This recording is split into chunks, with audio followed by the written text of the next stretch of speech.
Here's one of the best questions you're ever going to ask yourself to create radical self-honesty. I'm Brian Ford. Welcome to Self-Improvement Daily. We've all been raised to know the importance of telling the truth. Being truthful is a sign of good morals, integrity, and character. It's something we all want for ourselves and for our loved ones, isn't it?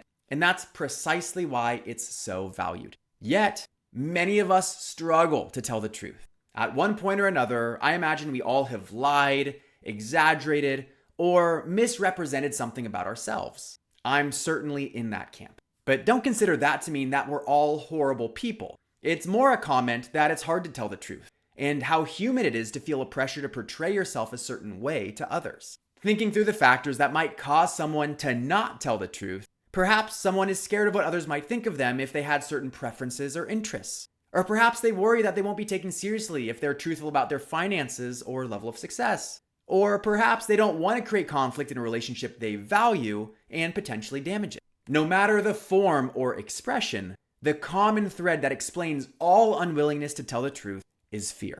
And given that context, I want to propose a deeper point. Fear must also be the thing that keeps us from being honest and truthful with ourselves. In a coaching session with Gina Piggott, she once asked, "What are you pretending not to know?" It's a really clever way of probing into the truth you're unwilling to see, accept, and take action on. I know for myself, once I see something that doesn't serve me, that explains something that is responsible for why I don't have the life I want to live, I can't unsee it. I feel compelled to do something about it, or else I feel like a hypocrite, or that I'm not truly maximizing my growth and potential. And that is why we pretend not to know. We fear the negative consequences of life change. We'd prefer to not do things that might make our life harder, or put ourselves out there in uncomfortable ways, or hurt others. And in this case, ignorance is bliss. But it comes at the expense of our ultimate potential.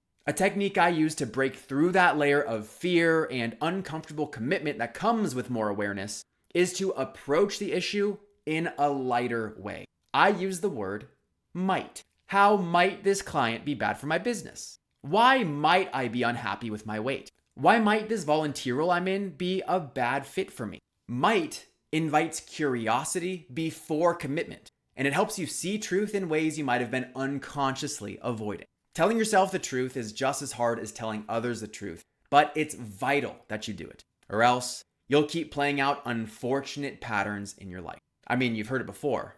The truth will set you free, right? I'm Brian Ford, and you grew today. Let's do it again tomorrow on Self-Improvement Daily.